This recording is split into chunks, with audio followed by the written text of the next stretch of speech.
Let's go ahead and make a couple charts. First, let's chart boxes.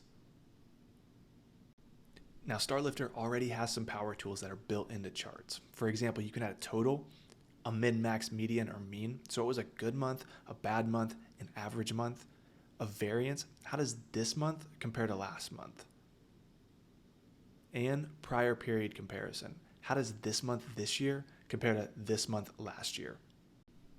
Now let's go ahead and make one more chart. I want to know how much of each fish has been caught by each fishery. So we're going to chart product, and then we're going to drag fishery onto the chart. Let's go ahead and stack this, and then let's switch these so I can see how much fish each fishery has caught. There we go. And now I want to see top 10 fisheries. So we're going to change our data points to 10.